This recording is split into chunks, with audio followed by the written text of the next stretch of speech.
ओम नमो भगवते वासुदेवाय नमः। जय श्री राधे कृष्ण। आज सभी का दिन शुभ हो। रसपान कीजिए आज की कथा का। भीष्म जी ने पूछा, ब्राह्मण, सुना जाता है पूर्व काल में बहुत से राजे इस पृथ्वी का उपभोग कर चुके हैं। पृथ्वी के संबंध से ही राजाओं का पार्थिव या पृथ्वीपति कहते हैं, परंतु इस भूमि को जो पृथ्वी संज्ञा है वे किसके संबंध से हुई है? भूमि को ये पारिभाषिक संज्ञा किसके लिए दी गई अथवा उसका गो नाम भी क्यों पड़ा, ये मुझे बताइए।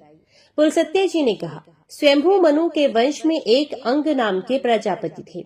उन्हें मृत्यु की कन्या सुनीता के साथ विवाह किया था। सुनीता का मुख बड़ा कुरूप था। उसे वेन नामक पुत्र हुआ जो सदा अधर्म में ही लगा रहता था। वे लोगों की बुराई करता और पराई स्त्रियों को हड़प लेता था। एक दिन महर्षियों ने उसकी भलाई और जगत के उपकार के लिए उसे बहुत कुछ समझाया बुझाया, परंतु उसका अंतःकरण अशुद्ध होने के कारण उसने उनकी बात नहीं मानी। प्रजा को अभय दान नहीं दिया। तब ऋषियों ने शाप देकर उसे मार डाला।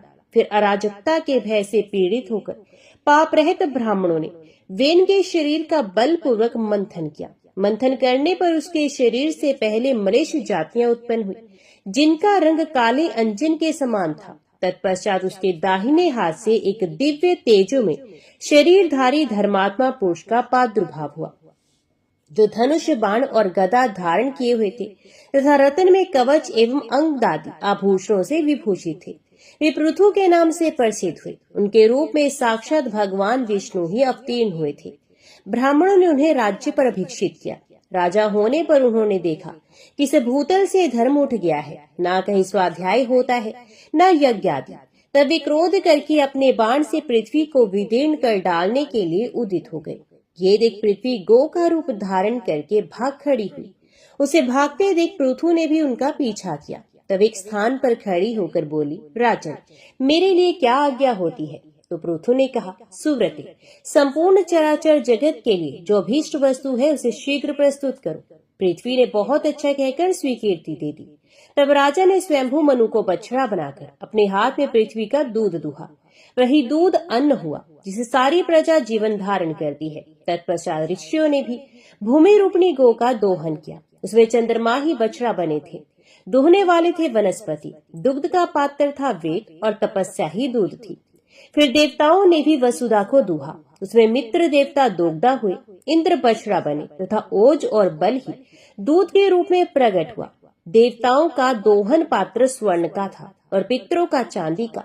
पितरों की ओर से अनंतक ने दोहने का काम किया। यमराज बछड़ा बने और स्वधा ही दूध के रूप में प्राप्त हुई। नागों ने तुम्बी को पात्र बनाया और तक्षक को बछड़ा। धृतराष्ट्र नामक नाग ने दोग्धा बनकर विष रूपी दुग्ध का दोहन किया। असुरों ने लोहे के बर्तन में इस पृथ्वी से माया रूप दूध दुहा। उस समय प्रहलाद कुमार विरोचन बछड़ा बने थे और त्रिमूर्धा ने दोहने का काम किया था। यक्ष अंतर ध्यान होने की विद्या प्राप्त करना चाहते थे, इसलिए उन्होंने कुबेर को बछड़ा बनाकर कच्चे बर्तन में उस अंतर ध्यान विद्या को ही वसुधा से दुग्ध के रूप में दुहा। गंधर्वों और अप्सराओं ने चित्रत को बछड़ा बनाकर कमल के पत्ते में पृथ्वी से सुगंध को दोहन किया। उनकी ओर से अथर्व वेद के पारगामी विद्वान सुरुचि ने दूध दोहने का कार्य किया था। इस प्रकार दूसरे लोगों ने भी अपनी अपनी रुचि के अनुसार पृथ्वी से आयु, धन और सुख का दोहन किया। पृथु के शासन काल में कोई भी मनुष्य न दरिद्र था, न रोगी, न निर्धन था, न पापी तथा न कोई उपद्रव था, न ही पीड़ा। सब सदा प्रसन्न रहते थे। किसी को दुख या शोक नहीं था। महाबली पृथु ने लोगों के हित की इच्छा से अपने धनुष की नोक से बड़े बड़े पर्वतों को उखाड़कर हटा दिया और पृथ्वी को समतल बनाया। पृथ्वी के राज्य में गांव बसाने या किले बनवाने की आवश्यकता नहीं थी। किसी को शस्त्र धारण करने का भी कोई प्रयोजन नहीं था। मनुष्यों को विनाश एवं वैषम्य का दुख नहीं देखना पड़ता था। अर्थशास्त्र में किसी का आदर नहीं था। सब लोग धर्म में ही संलग्न रहते थे। इस प्रकार मैंने तुमसे पृथ्वी के दोहन पात्रों का वर्णन किया तथा जैसा जैसा दूध दूहा गया था वे भी बता दिया। राजा पृथु बड़े विज्ञ थे। जिनकी जैसी रुचि थी उसी के अनुसार उन्होंने सबको दूध प्रदान किया। ये प्रसंग यज्ञ और श्राद्ध सभी अवसरों पर सुनाने के योग्य है। इसे मैंने तुम्हें सुना दिया। ये भूमि धर्मात्मा पृथु की कन्या मानी गई है। इसी से विद्वान पुरुष पृथ्वी कहकर इसकी स्तुति करते हैं। भीष्म जी ने कहा, ब्राह्मण आप तत्व के ज्ञाता है, अब क्रमश सूर्य वंश और चंद्र वंश का पूरा एवं यथार्थ वर्णन कीजिए। पुलसत्य जी ने कहा, राजन पूर्व काल में कश्यप जी से अदिति के गर्भ से विवस्वान नामक पुत्र हुए। विवस्वान के 3 स्त्रियां थी, संज्ञा, राज्ञी और प्रभा। राज्ञी ने रैवत नामक पुत्र उत्पन्न किया। प्रभा से प्रभात की उत्पत्ति हुई। संज्ञा विश्वकर्मा की पुत्री थी। उसने वैवस्वत मनु को जन्म दिया। कुछ काल पश्चात संज्ञा के गर्भ से यम और यमुना नामक 2 जुड़वा संतानें पैदा हुई। तदंतर वे विवस्वान सूर्य के तेजोमय स्वरूप को ना सह सकी, अतः उसने अपने शरीर से अपने ही समान रूप वाली एक नारी को प्रकट किया। उसका नाम छाया हुआ। छाया सामने खड़ी होकर बोली, देवी मेरे लिए क्या आज्ञा है? तो संज्ञा ने कहा, छाया तुम मेरे स्वामी की सेवा करो, साथ ही मेरे बच्चों का भी माता की भांति स्नेह पूर्वक पालन करना। तथास्तु कहकर छाया भगवान सूर्य के पास गई। वे उनसे अपनी कामना पूर्ण करना चाहती थी। सूर्य ने भी ये समझकर कि ये उत्तम व्रत का पालन करने वाली संज्ञा ही है, बड़े आदर के साथ उसकी कामना की। छाया ने सूर्य से सावर्ण मनु को उत्पन्न किया। उनका वर्ण भी वैवस्वत मनु के समान होने के कारण उनका नाम सावर्ण मनु पड़ गया। तत्पश्चात भगवान भास्कर ने छाया के गर्भ से क्रमश शनिश्चर नामक पुत्र तथा तप्ती और विशिष्टि नाम की कन्याओं को जन्म दिया। एक समय यमराज वैराग्य के कारण पुष्कर तीर्थ में गए और वहाँ फल, फेन एवं वायु का आहार करते हुए कठोर तपस्या करने लगे। उन्होंने 100 वर्षों तक तपस्या के द्वारा ब्रह्मा जी की आराधना की। उनके तप के प्रभाव से देवेश्वर ब्रह्मा जी संतुष्ट हो गए। तब यमराज ने उनसे लोकपाल का पद, अक्षय पितृलोक का राज्य तथा धर्माधर्म्य जगत की देख रेख का अधिकार मांगा। इस प्रकार उन्हें ब्रह्मा जी से लोकपाल पदवी प्राप्त हुई। साथ ही उन्हें पितृलोक का राज्य और धर्माधर्म के निर्णय का अधिकार भी मिल गया। छाया के पुत्र शनिश्चर भी तप के प्रभाव से ग्रहों की समानता को प्राप्त हुई। यमुना और तप्ती ये दोनों सूर्य कन्याएं नदी हो गई। विशिष्ट का स्वरूप बड़ा भयंकर था, एक काल रूप से स्थित हुई। वैवस्वत मनु के 10 महाबली पुत्र हुए। उन सब में इल ज्येष्ठ थे। शेष पुत्रों के नाम इस प्रकार हैं, इक्ष्वाकु, कुशनाप, अरिष्ट, धृष्ट, नश्यंत, करुष, महाबली, श्रेयाति, प्रशद्ध तथा नाभग। ये सभी दिव्य मनुष्य थे। राजा मनु अपने ज्येष्ठ और धर्मात्मा पुत्र इल को राज्य पर अभिषिक्त करके स्वयं पुष्कर के तपोवन में तपस्या करने के लिए चले गए। तदंतर उनकी तपस्या को सफल करने के लिए वरदाता ब्रह्मा जी आए और बोले, मनु तुम्हारा कल्याण हो, तुम अपनी इच्छा के अनुसार वर मांगो। तो मनु ने कहा, स्वामी आपकी कृपा से पृथ्वी के संपूर्ण राजा धर्मपरायण, ऐश्वर्यशाली तथा मेरे अधीन हो। तथास्तु कहकर दिवेश्वर ब्रह्मा जी वहीं अंतर ध्यान हो गए। तदंतर मनु अपनी राजधानी में आकर पूर्वत रहने लगे। इसके बाद राजा इल अर्थ सिद्धि के लिए इस भूमंडल पर विचरने लगे। वे संपूर्ण द्वीपों में घूम घूम कर वहाँ के राजाओं को अपने वश में करते थे। एक दिन प्रतापी इल रथ में बैठकर भगवान शंकर के महान उपवन में गए, जो कल्प वृक्ष की लताओं से व्याप्त एवं श्रवण नाम से प्रसिद्ध था। उसमें देवादिदेव चंद्रशेखर भगवान शिव पार्वती के साथ क्रीड़ा करते हैं। पूर्व काल में महादेव जी ने उमा के साथ श्रवण के भीतर प्रतिज्ञा पूर्वक ये बात कही थी कि पुरुष नामधारी जो कोई भी जीव हमारे वन में आ जाएगा, वे इस 10 योजन के घेरे में पैर रखते ही स्त्री रूप हो जाएगा। राजा इस प्रतिज्ञा को नहीं जानते थे, इसलिए श्रवण में चले गए। वहां पहुंचने पर वे सहसा स्त्री हो गए तथा उनका घोड़ा भी उसी समय घोड़ी बन गया। राजा के जो पुरुषोचित अंग थे वे सभी स्त्री के आकार में परिणित हो गए। इससे उन्हें बड़ा आश्चर्य हुआ। अब वे ईला नाम की स्त्री थे। ईला उस वन में घूमती हुई सोचने लगी, मेरे माता पिता और भ्राता कौन है? बीवीसी उधेड़ बुन में पड़ी थी। इतने में ही चंद्रमा के पुत्र बुध ने उन्हें देखा। ईला की दृष्टि भी बुध के ऊपर पड़ी। सुंदरी ईला का मन बुध के रूप पर मोहित हो गया। उधर बुध भी उसे देखकर काम पीड़ित हो गए और उसकी प्राप्ति के लिए यत्न करने लगे। उस समय बुध ब्रह्मचारी के वेश में थे।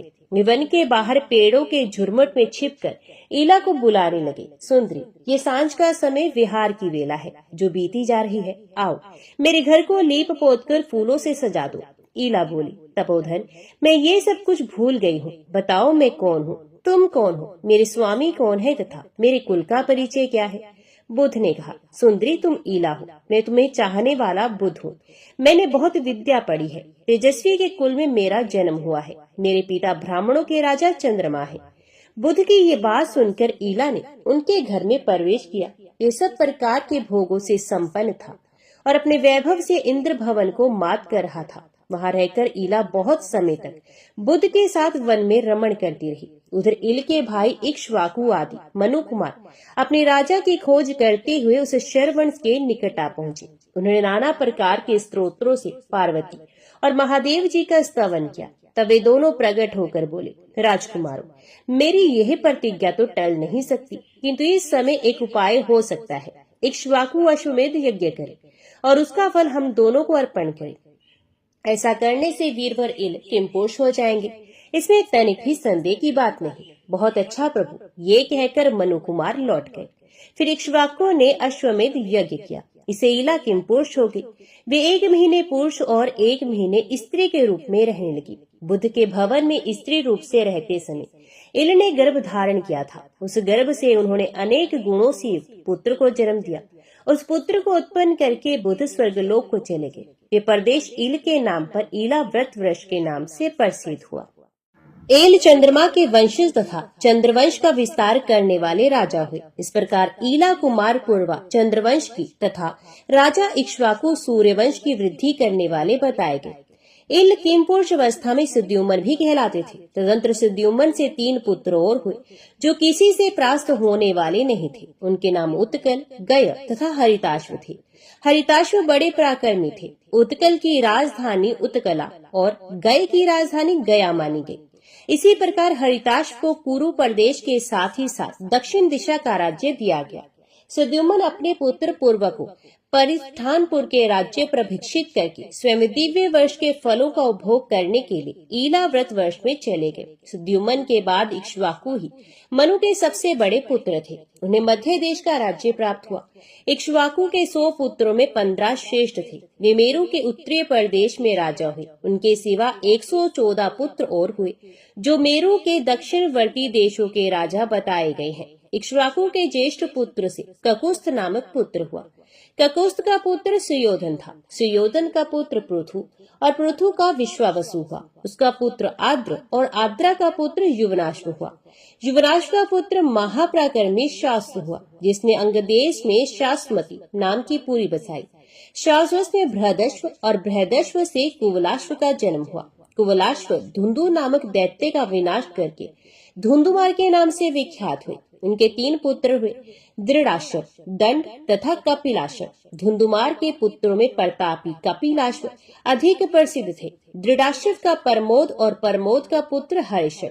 हरिश्व से निकुंभ और निकुंभ से सहताश्व का जन्म हुआ। सहताश्व के 2 पुत्र हुए, अकर्ताश्व और रणाश्व। रणाश्व के पुत्र युवनाश्व और युवनाश्व के मंधाता थे। मंधाता के 3 पुत्र हुए, पुरुकुत्स, धर्मसेतु तथा पुचुकुंद। इनमें मुचुकुंद की ख्याति विशेष थी। वे इंद्र के मित्र और प्रतापी राजा थे। पुरुकुत्स का पुत्र संभूत था, जिसका विवाह नर्मदा के साथ हुआ था। संभूत से संभूति और संभूति से त्रिधनवा का जन्म हुआ। त्रिधनवा का पुत्र त्रिधारुण नाम से विख्यात हुआ। उसके पुत्र का नाम सत्यव्रत था। उसे सत्यरथ का जन्म हुआ। सत्यरथ के पुत्र हरिश्चंद्र थे। हरिश्चंद्र से रोहित हुआ। रोहित से व्रक और व्रक से बाहु की उत्पत्ति हुई। बाहु के पुत्र परम धर्मात्मा राजा सगर हुए। सगर की 2 स्त्रियां थी, प्रभा और भानुमति।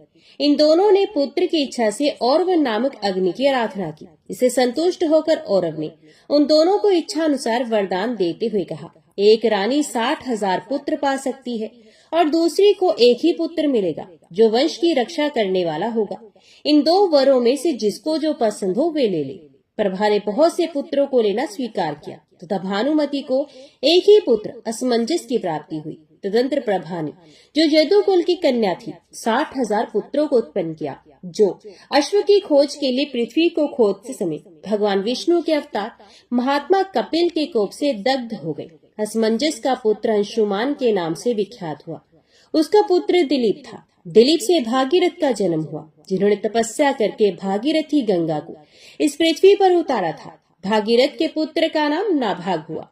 नाभाग के अम्बरीश और अम्बरीश के पुत्र सिंधुदीप हुए। सिंधुदीप से आयुतायु और आयुतायु से ऋतुपर्ण का जन्म हुआ। ऋतुपर्ण से कलमाशपात और कलमाशपात से सर्वकर्मा की उत्पत्ति हुई। सर्वकर्मा का आरण्य और आरण्य का पुत्र निघन हुआ। निघन के 2 उत्तम पुत्र हुए, अनुमित्र और रघु। अनुमित्र शत्रुओं का नाश करने के लिए वन में चला गया। रघु से दिलीप और दिलीप से अज हुए। अज से दीर्घबाहु और दीर्घबाहु से प्रजापाल की उत्पत्ति हुई। प्रजापाल से दशरथ का जन्म हुआ। उनके 4 पुत्र हुए। वे सबके सब भगवान नारायण के स्वरूप थे। उनमें राम सबसे बड़े थे, जिन्होंने रावण को मारा और रघुवंश का विस्तार किया तथा भृगु वंशों में श्रेष्ठ वाल्मीकि ने रामायण के रूप में जिनके चरित्र का चित्रण किया। राम के 2 पुत्र हुए, कुश और लव। ये दोनों ही इक्ष्वाकु वंश का विस्तार करने वाले थे। कुश से अतिथि और अतिथि से निषद का जन्म हुआ। निषद से नल, नल से नभा, नभा से पुंडरीक और पुंडरीक से शेमधन्वा की उत्पत्ति हुई। शेमधन्वा का पुत्र देवानिक हुआ। वे वीर और प्रतापी था। उसका पुत्र अहिनगु हुआ। अहिनगु से सहस्राश्व का जन्म हुआ।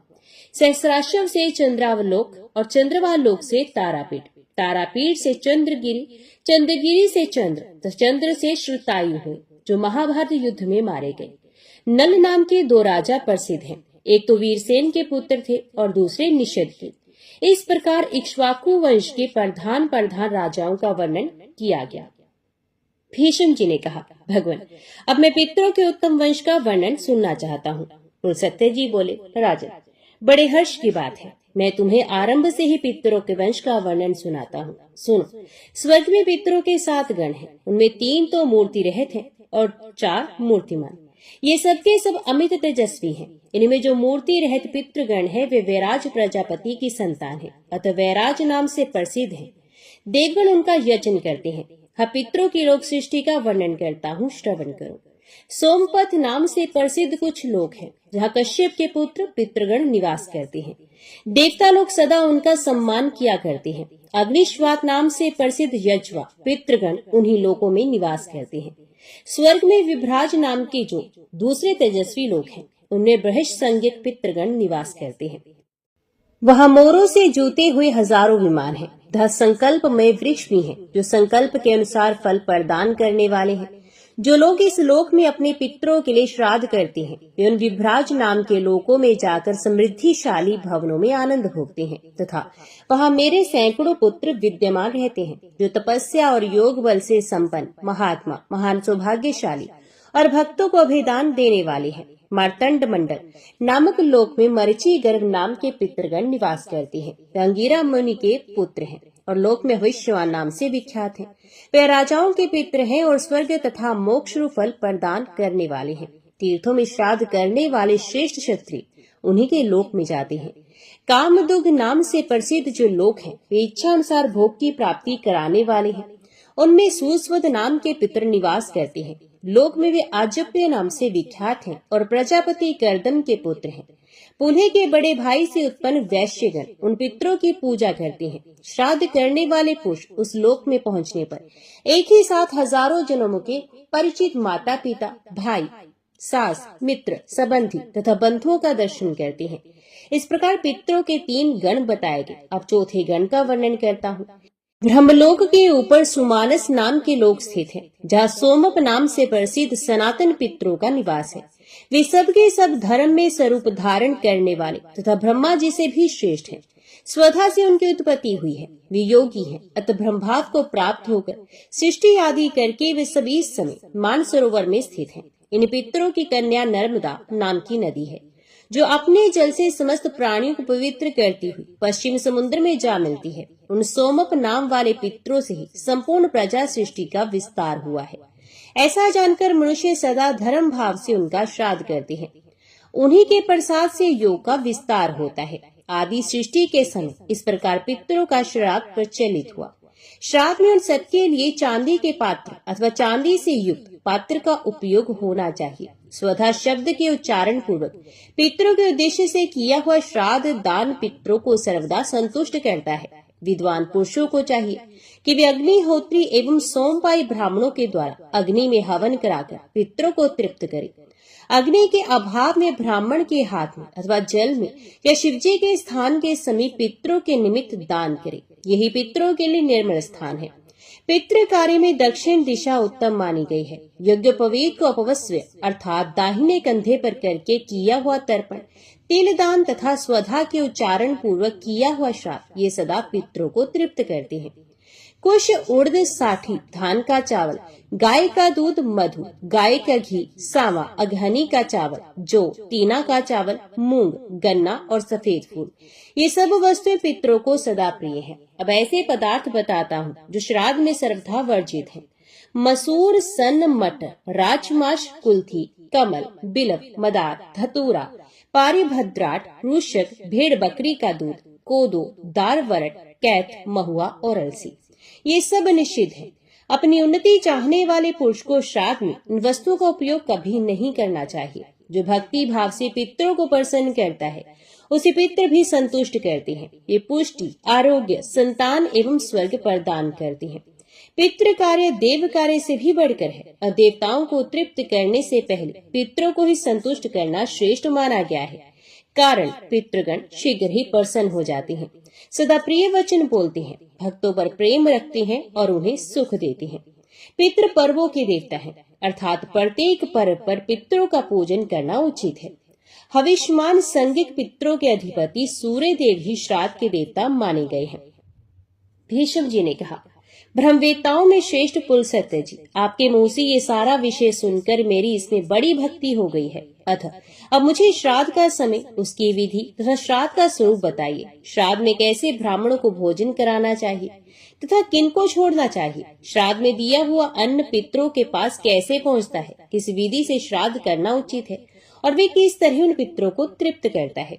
पुलस्त्य जी बोले, राजा, अन्न और जल से अथवा दूध एवं फल मूल आदि से पितरों को संतुष्ट करते हुए प्रतिदिन श्राद्ध करना चाहिए। श्राद्ध 3 प्रकार का होता है, नित्य, नैमित्तिक और कामी। पहले नित्य श्राद्ध का वर्णन करता हूँ। उसमें अर्घ और आवाहन की क्रिया नहीं होती, उसे अदैव समझना चाहिए। उसमें विश्व देवों को भाग नहीं दिया जाता। पर्व के दिन जो श्राद्ध किया जाता है उसे पार्वण कहते हैं।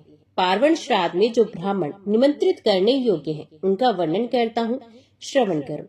जो पंच अग्नि का सेवन करने वाला, सनातन, त्रिसोपर्ण, वेद के व्याकरण आदि 6 अंगों का ज्ञाता, वेदज्ञ, श्रोत्रिय का पुत्र, वेद के विधि वाक्यों का विशेषज्ञ, सर्वज्ञ, वेद का स्वाध्यायी, मंत्र जपने वाला, ज्ञानवान, अन्य शास्त्रों में भी परिनिष्ठित, पुराणों का विद्वान, स्वाध्यायशील, ब्राह्मण भक्त, पिता की सेवा करने वाला, सूर्य देवता का भक्त, वैष्णव, ब्रह्मवेत्ता, योग शास्त्र का ज्ञाता, शांत, आत्मज्ञ, अत्यंत शीलवान तथा शिव भक्ति परायण हो, ऐसा ब्राह्मण श्राद्ध में निमंत्रण पाने का अधिकारी है।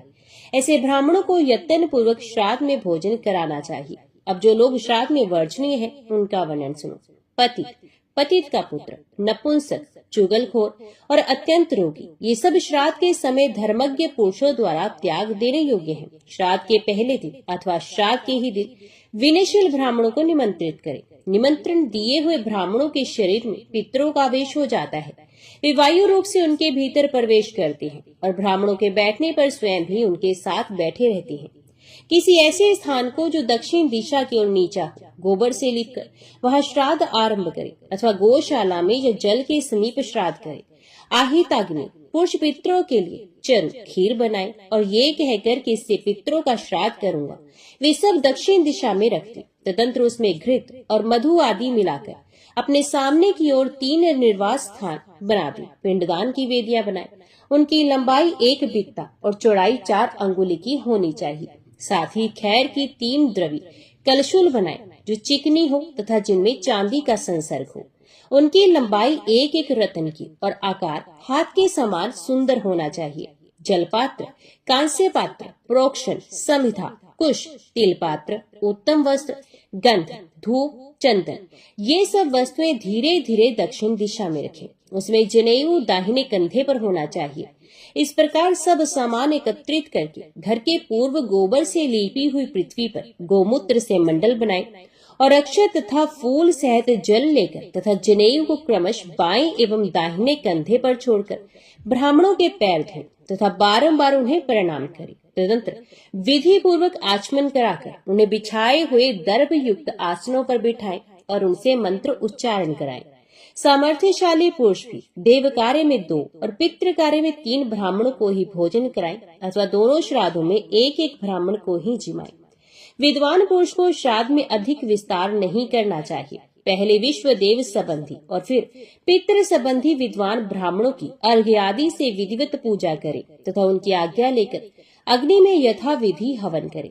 विद्वान पुरुष गृह सूत्र में बताई गई विधि के अनुसार घृत युक्त चरु का अग्नि और सोम की तृप्ति के उद्देश्य से समय पर हवन करे। इस प्रकार देवताओं की तृप्ति करके विश्राद्ध करता श्रेष्ठ ब्राह्मण साक्षात अग्नि का स्वरूप माना जाता है। देवता के उद्देश्य से किया जाने वाला हवन आदि प्रत्येक कार्य जनेऊ को बाएं कंधे पर रखकर ही करना चाहिए। तत्पश्चात पितरों के निमित्त करने योग्य सेचन आदि सारा कार्य दिव्य पुरुष को जनेऊ को दाएं कंधे पर करके अपसव्य भाव से करना उचित है। हवन तथा विश्व देवों का अर्पण करने से बचे हुए अन्न को लेकर उसके कई पिंड बनाए और एक पिंड को दाहिने हाथ में लेकर तिल और जल के साथ उसका दान करना चाहिए। संकल्प के समय जल पात्र में रखे हुए जल को बाएं हाथ की सहायता से दाएं हाथ में ढाल देना चाहिए। श्राद्ध काल में पूर्ण प्रयत्न के साथ अपने मन और इंद्रियों को काबू में रखें और मात्सर्य का त्याग कर दें। पिंडदान की विधि इस प्रकार है। पिंड देने के लिए बनाई हुई वेदियों पर यत्न पूर्वक रेखा बनाएं। इसके बाद अवनेचन पात्र में जल लेकर उसे रेखांकित वेदी पर गिराएं। ये अवनेचन अर्थात स्थान शोधन की क्रिया है।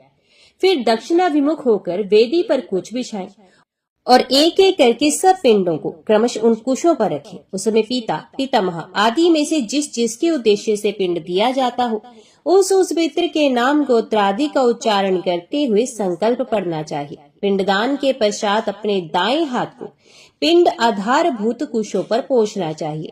ये लोप भाग भोजी पितरों का भाग है। उस समय ऐसे ही मंत्र का जप इत्यादि वाक्यों का उच्चारण करना उचित है।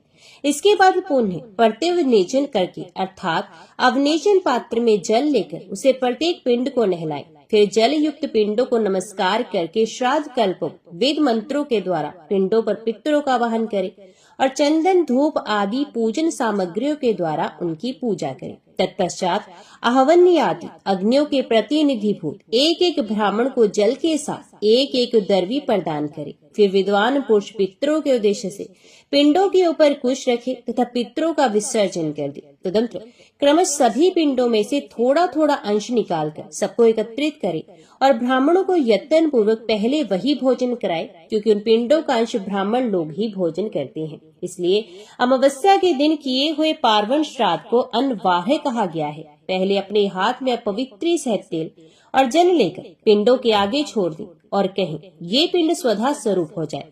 इसके बाद परम पवित्र और उत्तम अन्न परोसकर उसकी प्रशंसा करते हुए उन ब्राह्मणों को भोजन कराएं। उसमें भगवान श्री नारायण का स्मरण करते रहें और क्रोधी स्वभाव को सर्वथा त्याग दें। ब्राह्मणों को तृप्त जानकर विक्रान दान करें। ये सब वर्णों के लिए उचित है। विक्रा अन्न दान की विधि ये है। तिल सहित अन्न और जल लेकर उसे कुश के ऊपर पृथ्वी पर रखें। जब ब्राह्मण आचमन कर ले तो पुनः पिंडों पर जल गिराए। फूल अक्षत जल छोड़ना और स्वधा वाचन आदि सारा कार्य पिंड के ऊपर करे। पहले देव श्राद्ध की समाप्ति करके फिर पितृ श्राद्ध की समाप्ति करे, अन्यथा श्राद्ध का नाश हो जाता है। इसके बाद नतमस्तक होकर ब्राह्मणों की प्रदक्षिणा करके उनका विसर्जन करे। ये अहिताग्नि पुरुषों के लिए अन्नवाह्य पार्वण श्राद्ध बताया गया। अमावस्या के पर्व पर किए जाने के कारण ये पार्वण कहलाता है। यही नैमित्तिक श्राद्ध है। श्राद्ध के पिंड गाय या बकरी को खिला दे अथवा ब्राह्मणों को दे दे अथवा अग्नि या जल में छोड़ दे। ये भी ना हो तो खेत में बिखेर दे अथवा जल की धारा में बहा दे। संतान की इच्छा रखने वाली पत्नी विनीत भाव से आकर मध्यम अर्थात पितामह के पिंड को ग्रहण करे और उसे खा जाए। उस समय मंत्र का उच्चारण करना चाहिए। श्राद्ध और पिंडदान आदि की स्थिति तभी तक रहती है जब तक ब्राह्मणों का विसर्जन नहीं हो जाता। इनके विसर्जन के पश्चात पितृ कार्य समाप्त हो जाता है। उसके बाद बलिवैश्वदेव करना चाहिए। तदनंतर अपने बंधु बांधवों के साथ पितरों द्वारा सेवित प्रसाद स्वरूप अन्न भोजन करे। श्राद्ध करने वाले यजमान तथा श्राद्ध भोजी ब्राह्मण दोनों को उचित है कि वे दोबारा भोजन न करें। राह न चले मैथुन न करे। साथ ही उस दिन स्वाध्याय, कलह और दिन में शयन, इस सब का सर्वथा त्याग कर दे। इस विधि से किया हुआ श्राद्ध धर्म, अर्थ और काम तीनों की सिद्धि करने वाला होता है।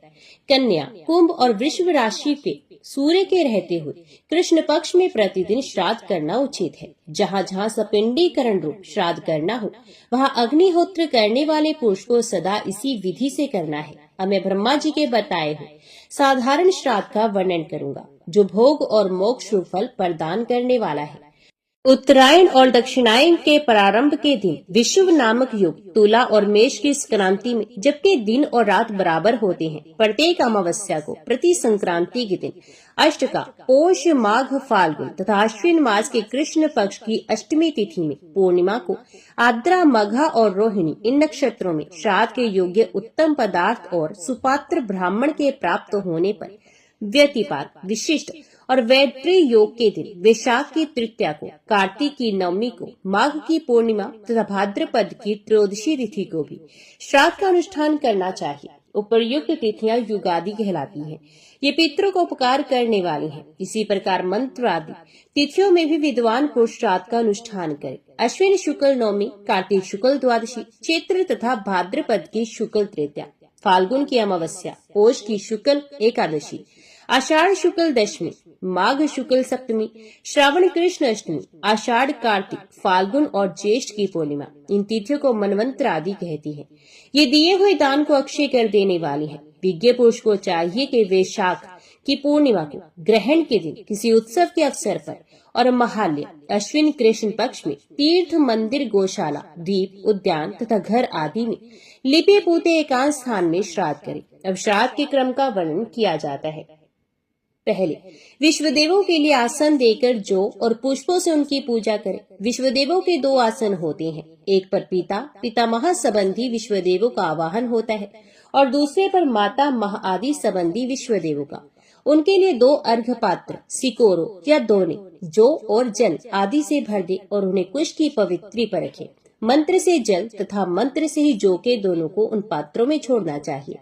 फिर गंध, पुष्प आदि से पूजा करके वहां विश्वदेवों की स्थापना करे और दो मंत्रों से विश्वदेवों का आवाहन करके उनके ऊपर जौ छोड़े। जौ छोड़ते समय इस प्रकार कहें, जो तुम सब अन्नों के राजा हो, तुम्हारे देवता वरुण है, वरुण से ही तुम्हारी उत्पत्ति हुई है, तुम्हारे अंदर मधु का मेल है, तुम संपूर्ण पापों को दूर करने वाले पवित्र एवं मुनियों द्वारा प्रशंसित अन्न हो। फिर अर्घ्य पात्र को चंदन और फूलों से सजाकर मंत्र को पढ़ते हुए विश्वदेवों को अर्पित करें। इसके बाद उनकी पूजा करके गंध आदि निवेदन कर पितृ यज्ञ, पितृ श्राद्ध आरंभ करें। पहले पिता आदि के लिए कुश के 3 आसनों की कल्पना करके फिर 3 अर्घ्य पात्रों का पूजन करें, उन्हें पुष्प आदि से सजाएं। प्रत्येक अर्घ्य पात्र को कुश की पवित्री से युक्त करके मंत्र से सब में जल छोड़े। फिर मंत्र से तिल छोड़कर बिना मंत्र के ही चंदन और पुष्प आदि भी छोड़ दे। अर्घ्य पात्र पीपल आदि की लकड़ी का, पत्ते का या चांदी का बनाए और अथवा समुद्र से निकले हुए शंख आदि से अर्घ्य का पात्र का काम ले। सोने, चांदी और तांबे का पात्र पितरों को अभीष्ट होता है। चांदी की तो चर्चा सुनकर भी पितृ प्रसन्न होते हैं। चांदी का दर्शन अथवा चांदी का दान उन्हें प्रिय होता है। यदि चांदी के बने हुए अथवा चांदी से युक्त पात्र में जल भी रखकर पितरों को श्राद्ध पूर्वक दिया जाए तो वे अक्षय हो जाता है। इसलिए पितरों के पिंडों पर अर्घ्य चढ़ाने के लिए चांदी का ही पात्र उत्तम माना गया।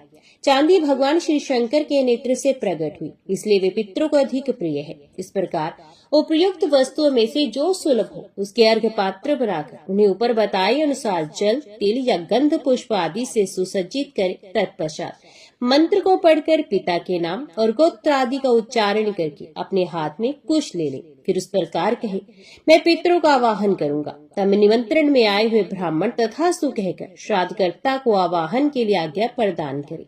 इस प्रकार ब्राह्मणों की अनुमति लेकर इन 2 ऋचाओं का पाठ करते हुए पितरों का आवाहन करे। तदंतर मंत्र से पितरों को अर्घ्य देकर प्रत्येक के लिए गंध, पुष्प आदि पूज उपचार एवं वस्त्र चढ़ाए तथा पृथक पृथक संकल्प पढ़कर उन्हें समर्पित करे। अर्घदान की प्रक्रिया इस प्रकार है। पहले अनुलोम क्रम से अर्थात पिता के उद्देश्य से दिए हुए अर्घ्य पात्र का जल पितामह के अर्घ्य पात्र में डाले और फिर पितामह के अर्घ्य पात्र का सारा जल पर पितामह के अर्घ्य पात्र में डाल दे। फिर विलोम क्रम से अर्थात परपितामह के अर्घ पात्र को पितामह के अर्घ पात्र में रखें। उन दोनों पात्रों को उठाकर पिता के अर्घ पात्र में रखें। इस प्रकार तीनों अर्घ पात्रों को एक दूसरे के ऊपर करके पिता के आसन के उत्तर भाग में उन्हें ढुका दे, उल्टा कर रख दे। ऐसा करके उन परोसने का कार्य करे। परोसने के समय भी पहले अग्नि कार्य करना चाहिए, अर्थात थोड़ा सा अन्न निकालकर 2 मंत्रों से अग्नि और सोम देवता के लिए अग्नि में 2 बार आहुति डाले। इसके बाद दोनों हाथों से अन्न निकालकर परोसते समय मंत्र का उच्चारण करते रहें। उत्तम, गुणकारी, शाक आदि तथा नाना प्रकार के भक्ष्य पदार्थों के साथ दही, दूध, गो का घृत, शक्कर आदि से अन्न पितरों के लिए तृप्ति कारक होता है। मधु मिलाकर तैयार किया हुआ कोई भी पदार्थ, गाय का दूध और घी मिलाई हुई खीर आदि पितरों के लिए दी जाए तो वे अक्षय होती है। ऐसा आदि देवता पितरों ने स्वयं अपने ही मुख से कहा है। इस प्रकार अन्न परोसकर पितृ संबंधी इच्छाओं का पाठ सुनाए। इसके सिवा सभी तरह के पुराण, ब्रह्मा, विष्णु, सूर्य और रुद्र संबंधी भांति भांति के स्तोत्र, इंद्र, रुद्र और सोम देवता के सूक्त, पावमानी ऋचाएं, ब्रह्मतंत्र, ज्येष्ठ मास का गौरव गान, शांति कंधाई, मधु ब्राह्मण, मंडल ब्राह्मण तथा और भी जो कुछ ब्राह्मणों को तथा अपने को प्रिय लगे वे सब सुनाना चाहिए। महाभारत का भी पाठ करना चाहिए क्योंकि वे पितरों को अत्यंत प्रिय है। ब्राह्मणों के भोजन कर लेने से जो अन्न और जल आदि शेष रहे उसे उनके आगे जमीन पर बिखेर दे। ये उन जीवों का भाग है जो संसार आदि से हीन होने के कारण अधम गति को प्राप्त हुए हैं। ब्राह्मणों को तृप्त जानकर उन्हें हाथ मुंह धोने के लिए जल प्रदान करें। इसके बाद गाय के गोबर और गोमूत्र से लीपी हुई भूमि पर दक्षिणाग्र कुश बिछाकर उनके ऊपर यत्न पूर्वक पितृयज्ञ की भांति विधिवत पिंडदान करें। पिंडदान के पहले पितरों के नाम गोत्र का उच्चारण करके उन्हें अवनेजन के लिए जल देना चाहिए। फिर पिंड देने के बाद पिंडों पर प्रतिवनेजन का जल गिराकर उन पर पुष्प आदि चढ़ाना चाहिए। समस्याएं का विचार करके प्रत्येक कार्य का संपादन करना उचित है। पिता के श्राद्ध की भांति माता का श्राद्ध भी हाथ में कुश लेकर विधिवत संपन्न करे। दीप जलाएं, पुष्प आदि से पूजा करें। ब्राह्मणों के आचमन कर लेने पर स्वयं भी आचमन करें। एक एक बार सबको जल दे। फिर फूल और अक्षत देकर तिल सहित अक्षयोदक दान करे। फिर नाम और गोत्र का उच्चारण करते हुए शक्ति के अनुसार दक्षिणा दे। गो, भूमि, सोना, वस्त्र और अच्छे अच्छे विषोने दे। कृपणता छोड़कर पितरों की प्रसन्नता का संपादन करते हुए जो जो वस्तु ब्राह्मणों को, अपने को तथा पितरों को भी प्रिय हो वही वही वस्तु दान करें। तत्पश्चात स्वधा वाचन करके विश्व देव को जल अर्पित करे और ब्राह्मणों से आशीर्वाद ले। विद्वान पुरुष पूर्वाभिमुख होकर कहे, मेरे पितृ शांत एवं मंगल में हो। यजमान के ऐसा कहने पर ब्राह्मण लोग, तुम्हारे पितृ ऐसा ही हो, ऐसा कहकर अनुमोदन करे। फिर श्राद्ध करता कहे, हमारा गोत्र बढ़े। ये सुनकर ब्राह्मणों को ऐसा ही हो इस प्रकार उत्तर देना चाहिए। फिर यजमान कहे, मेरे दाता बढ़े, साथ ही मेरे कुल में वेदों के अध्ययन और सुयोग्य संतान की वृद्धि हो। ये सारे आशीर्वाद सत्य हो। ये सुनकर ब्राह्मण कहे, ये आशीर्वाद सत्य हो। इसके बाद भक्ति पूर्वक पिंडों को उठाकर सूंघे और स्वस्तित वाचन करे। फिर भाई, बंधु और स्त्री पुत्र के साथ प्रदक्षिणा करके 8 पग चले। तदंतर लौटकर प्रणाम करें। इस प्रकार श्राद्ध की विधि पूरी करके मंत्रवेता पुरुष अग्नि प्रज्वलित करने के पश्चात बलिवैश्वदेव तथा नैतिक बलि अर्पण करें। तदंतर भृत्य, पुत्र, बांधव तथा अतिथियों के साथ बैठकर वही अन्न भोजन करें जो पितरों को अर्पण किया गया हो। जिसका यज्ञोपवीत नहीं हुआ है ऐसा पुरुष भी इस श्राद्ध को प्रत्येक पर्व कर सकता है। इसे साधारण या नैमित्तिक श्राद्ध कहते हैं। ये संपूर्ण कामनाओं को पूर्ण करने वाला है। राजन, स्त्री रहित या विदेश स्थित मनुष्य भी भक्ति पूर्ण हृदय से श्राद्ध का अनुष्ठान करने का अधिकारी है। यही नहीं, शूद्र भी इस विधि से श्राद्ध कर सकता है। अंतर इतना ही है कि वह वेद मंत्रों को उच्चारण नहीं कर सकता। तीसरा अर्थात काम्य श्राद्ध अभ्योदिक है। इसे वृद्धि श्राद्ध भी कहते हैं। उत्सव और आनंद के अवसर पर, संस्कार के समय, यज्ञ में तथा विवाह आदि मांगलिक कार्यों में ये श्राद्ध किया जाता है। इसमें पहले माताओं की अर्थात माता, पितामही और प्रपितामही की पूजा होती है। इनके बाद पितरों, पिता, पितामह और प्रपितामही की पूजा होती है। अंत में मातामह आदि की पूजा होती है। अन्य श्राद्धों की भांति इसमें भी विश्व देवों की पूजा आवश्यक है। दक्षिणावर्तक क्रम से पूजोपचार चढ़ाना चाहिए। अभ्योदिक श्राद्ध में दही, अक्षत, फल और जल से ही पूर्वाभिमुख होकर पितरों को पिंडदान किया जाता है। अर्घ और पिंडदान देना चाहिए। इसमें युगल ब्राह्मणों को अर्घ दान दे तथा युगल सप्तनिक ब्राह्मणों की ही वस्त्र और स्वर्ण आदि के द्वारा पूजा करे। तिल का काम जो से लेना चाहिए तथा सारा कार्य पूर्वत करना चाहिए। श्रेष्ठ ब्राह्मणों के द्वारा सब एक प्रकार के मंगल पाठ कराएं। इस प्रकार शूद्र भी कर सकता है। वे वृद्धि श्राद्ध सबके लिए सामान्य है। बुद्धिमान शूद्र नमस्कार मंत्र के द्वारा ही दान आदि कार्य करे। भगवान का कथन है कि शूद्र के लिए दान ही प्रधान है, क्योंकि दान से उसकी समस्त कामनाएं पूर्ण हो जाती हैं। राजन, अब मैं एकोदिश श्राद्ध का वर्णन करूंगा, जिसे पूर्व काल में ब्रह्मा जी ने बताया था। साथ ही ये भी बताऊंगा कि पिता के मरने पर पुत्रों को किस प्रकार अशोच का पालन करना चाहिए। ब्राह्मणों में मरना शोच 10 दिन का रखने की आज्ञा है। क्षत्रियों में 12 दिन, वैश्यों में 15 दिन तथा शूद्रों में 1 महीने का विधान है। यह शोच सपिंड 7 पीढ़ी तक के प्रत्येक मनुष्य पर लागू होता है। यदि किसी बालक की मृत्यु चूड़ाकरण के पहले हो जाए तो उसका अशोच 1 रात का कहा गया है। उसके बाद उपनयन के पहले तक 3 रात तक अशोच रहता है। जन्ना शोच में भी सब वर्णों के लिए यही व्यवस्था है। अस्थि पर संचयन के बाद अशोच ग्रस्त पुरुष के शरीर का स्पर्श किया जा सकता है। प्रेत के लिए 12 दिनों तक प्रतिदिन पिंडदान करना चाहिए, क्योंकि वे उसके लिए राह खर्च है, इसलिए उसे पाकर प्रेत को बड़ी प्रसन्नता होती है। द्वादश शाह के बाद ही प्रेत को यमपुरी ले जाया जाता है। तब तक वे घर पर ही रहता है। 10 रात तक प्रतिदिन उसके लिए आकाश में दूध देना चाहिए। इसे सब प्रकार के दाह की शांति होती है तथा मार्ग के परिश्रम का भी निवारण होता है। दशहरा के बाद 11वें दिन जबकि सूतक निवृत्त हो जाता है, अपने गोत्र के 11 ब्राह्मणों को बुलाकर भोजन कराना चाहिए। अशोच की समाप्ति के दूसरे दिन एकोदिष्ट श्राद्ध करें। इसमें ना तो आवाहन होता है, न अग्नि में हवन, विश्वदेवों का पूजन आदि भी नहीं होता। एक ही पवित्री, एक ही अर्घ, एक ही पिंड देने का विधान है। अर्घ और पिंड आदि देते समय प्रेत का नाम लेकर तुम्हें प्राप्त हो ऐसा कहना चाहिए। तत्पश्चात तिल और जल छोड़ना चाहिए। अपने किए हुए दान का जल ब्राह्मण के हाथ में देना चाहिए तथा विसर्जन के समय कहना चाहिए। शेष कार्य अन्य श्राद्धों की ही भांति जानना चाहिए।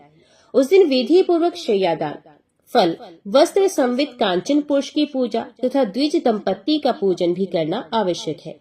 एकादश शाह श्राद्ध में कभी भोजन नहीं करना चाहिए। यदि भोजन कर ले तो चंद्रायन व्रत करना उचित है। सुयोग्य पुत्र को पिता की भक्ति से प्रेरित होकर सदा ही एकोदिष्ट श्राद्ध करना उत्तम है। एकादश शाह के दिन वृषतोष करे, उत्तम कपिला गोदान करे और उसी दिन से आरंभ करके 1 वर्ष तक प्रतिदिन भक्ष्य भोज्य के साथ तिल और जल से भरा हुआ घड़ा दान करना चाहिए। इसको कुंभ दान कहते हैं। तदनंतर वर्ष पूरा होने पर सपिंडीकरण श्राद्ध देना चाहिए। सपिंडीकरण के बाद प्रेत तव से मुक्त होकर पार्वण श्राद्ध का अधिकारी होता है तथा गृहस्थ के वृद्धि संबंधी कार्यों में आभ्योदिक श्राद्ध का भागी होता है। सपिंडीकरण श्राद्ध देव श्राद्ध पूर्वक करना चाहिए, अर्थात उसमें पहले विश्व देवों की फिर पितरों की पूजा होती है। सपिंडीकरण में जब पितरों का आवाहन करे तो प्रेत का आसन उनसे अलग रखें। फिर चंदन, जल और तिल से युक्त 4 अर्घ पात्र बनाएं तथा प्रेत के अर्घ पात्र का जल 3 भागों में विभक्त करके पितरों के एक पात्र में डाल दें। इसी प्रकार पिंड दान करने वाला पुरुष 4 पिंड बनाकर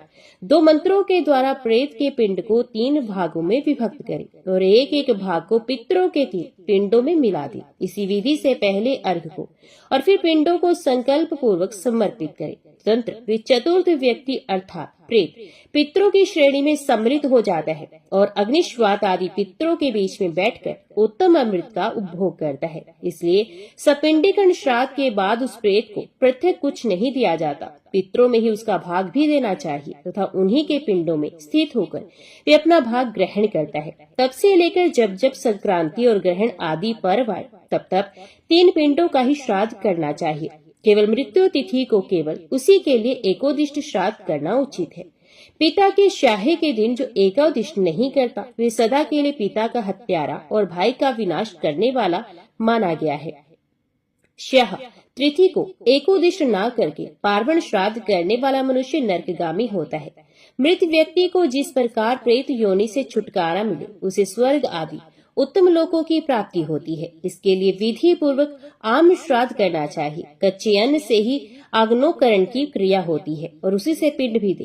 पहले या तीसरे महीने में भी जब मृत व्यक्ति का पिता आदि 3 पुरुषों के साथ पिंडीकरण हो जाता है तब प्रेतत्व के बंधन से उसकी मुक्ति हो जाती है। मुक्त होने पर उससे लेकर 3 पीढ़ी तक के पितर सपिंड कहलाते हैं तथा चौथा सपिंड की श्रेणी से निकलकर लेप भागी हो जाता है। कुश में हाथ पहुंचने से जो अंश प्राप्त होता है वही उसके उपभोग में आता है। पिता, पितामह और परपितामह ये 3 पिंड भागी होते हैं और इनसे ऊपर चतुर्थ व्यक्ति अर्थात वृद्ध पितामह से लेकर 3 पीढ़ी तक के पूर्वज लोप भोगबाजी माने जाते हैं। 6 तो ये हुए। इनमें 7वां है स्वयं पिंड देने वाला पुरुष।